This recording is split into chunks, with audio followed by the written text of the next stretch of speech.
Hi, we're Crystal and Marshall. Today we're sharing with you what we think are the top 13 mistakes that new cruisers make.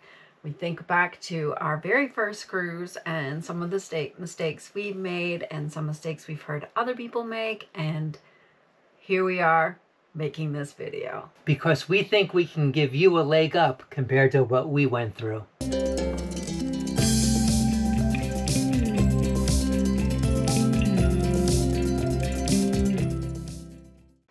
Rookie mistake number 1, packing prohibitive items. Now, when you go on board, you're going to see a table full of the prohibitive items. People do this all the time, and it's pretty much a lot of times it's anything that gives off heat. Things like clothing irons are there. Travel steamers, another thing you see there. Other things?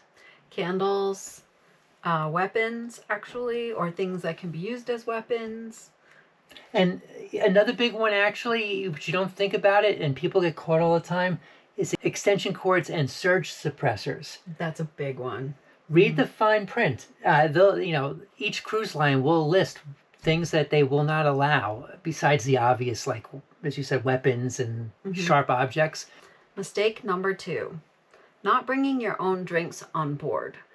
Now, we say that carefully, but what it is like, I know the first few cruises that we took, I bought, soda drink packages, and you don't really need to do that because most cruise lines check their website, but most cruise lines you can bring on bottled water or like a 12-pack of Diet Coke or whatever your soda is.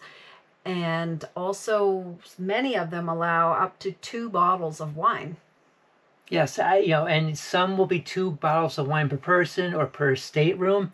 Just again, like I said in the first one, read the fine print and don't lose the ability to bring your own drinks and save a good deal of money. Rookie mistake number 3, forgetting your travel documents. Seems like you would remember, but people wind up not being able to board because they've forgotten their passport, right?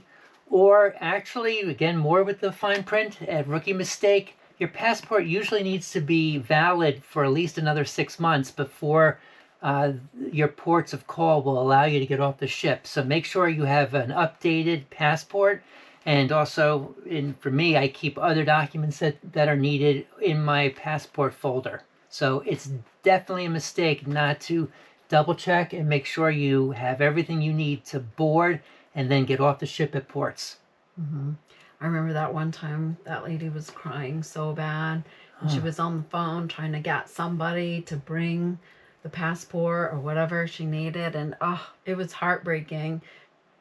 Yeah, if you go online, you're going to hear stories left and right of people who have been left behind because they just didn't have the right documentation. So we don't want to scare you. It's kind of ABC. Just make sure things are in order and you're not watching the ship leave. Yeah, you can get on board without sunscreen. You can get on board without your baseball cap or your sun cap, but you cannot get on board without your documents. Mistake number 4 is underestimating your onboard costs. I'm guilty of this because I like to go to the spa. I like to buy specialty coffees, which fortunately we now have the loyalty program. We're high enough there so we get free specialty coffees. But when we say all-inclusive, that's not literally everything. Yes. And, the rookie mistake is they give you a C-Pass card or whatever you call it's called for your cruise line. And it's kind of like a credit card without thinking about it. So you can ring up a lot of money on it. First timer mistake number 5, focusing and sticking with the buffet way too much. The main dining room is free. And I know most of you are like, of course, but we see and we have heard of people just spending so much time in the buffet, you really miss out on that higher level dining experience. And if you do want to spend some money, there's usually other specialty restaurants that are available, again, to elevate your cruise, elevate your vacation. So Don't be a newbie and stick with the buffet because it's easy and no one's around and you can just get your food that you want. Make sure you explore everything else that's available. There's also lots of other free dining options. There might be, maybe like a taco place, or there could be a pizza place, or something in addition to specialty restaurants that you pay for and the buffet. Mistake number 6 is ignoring the daily planner. Now, a lot of cruise lines these days have the app that has all of the activities listed on it as the daily planner. Some still have the paper versions. Either way, you're going to want to look at that because it tells you lots of information about maybe the port, also what activities are available at which times of the day and the locations for them, also the shows. Yes, as you said, it's your plan. And if you ignore it, you won't know that there was an opportunity to do some exercise dancing on the pool deck first thing in the morning with a cruise director. Or if there's bingo coming up, or there's times for dancing. All these different activities or karaoke. Or karaoke. So I think a lot of people who cruise a lot realize that they're going to give 15 minutes, 20 minutes at the end of the day to look up at that planner and really highlight what you want to do for the next day. Yeah, I'm a little bit of a nerd, but I literally bring a highlighter so I can highlight when it's a paper version, what we're doing, or what I'm doing at least. It may be nerdish, but I appreciate it. Thanks. Okay. People will say it all the time. It's true. You really have to, if you're flying, fly in the day before. You're risking too much and cutting it too close in case there's any delay. So rookie mistake is, the plane will land at 11 a.m. and I can be on board by 1 p.m. And then the plane gets delayed or canceled and you're out of luck. So absolutely fly in a day or more before your cruise. Yeah, I know, especially times that we've flown from Maine, which was snowy and stormy. We've had delays. So definitely you're going to want to get there and sleep at a hotel the night before and just be well rested and get up early and get on board as soon as you can, because it just will add to the experience to not worry that you're not going to make the ship. Yes, yes. Mistake number 8 is overlooking free activities. There are different entertainment options. There are sometimes free fitness classes that you can participate in. There are also free talks. Of course, there are trivia games and so forth. But what other free activities am I missing? Well, the captain usually has a meet and greet with the captain, free champagne in addition to meeting the captain. I'll also do a plug-in in terms of free things. They usually also have a talk with some of the staff, some of the entertainers. Those are good free things that you may overlook because it's not the pool or eating or things like that. Mm-hmm. And I'm not going to say the art is worth it or not, but if you're interested to see what's there, it's another free glass of champagne usually. Auction. For the art auction. Mm-hmm. So yeah, we've done that before. Yeah. Rookie mistake 9, not really exploring the ship as soon as you can, even when you're that first day when you get on board.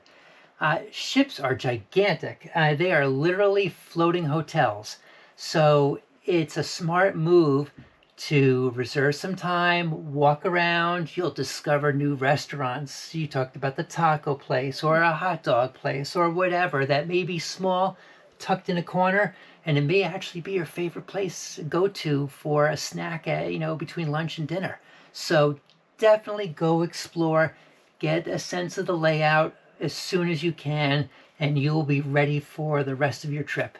Mm-hmm. It also helps not to get lost. Oh, and good point. Because I get lost sometimes, and it's nice to have landmarks in your mind that, okay, wait, on the way to the main dining room, I know I passed this and this and this. So that's helpful for me to have landmarks like that. Absolutely. Mistake number 10 is not booking shore excursions in advance. So some of them are very popular, fill up very quickly, and you won't be able to get into the excursion that you want to get into.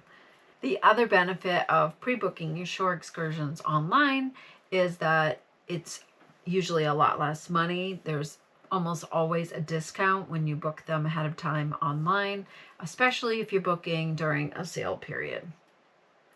One other thing, intangible for a rookie, is it keeps the excitement going. Plan to book a couple months ahead. Maybe you've already booked your actual cruise 3 or 4 months earlier, maybe a year earlier. It builds excitement and gives you more to look forward to.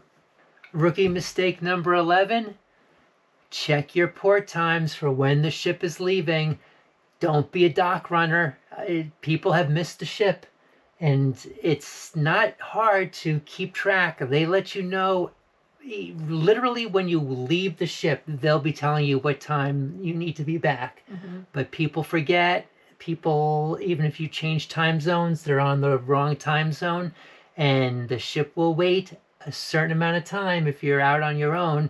But if they're going to miss their time window in the next port, they're leaving without you. So don't be a dock runner.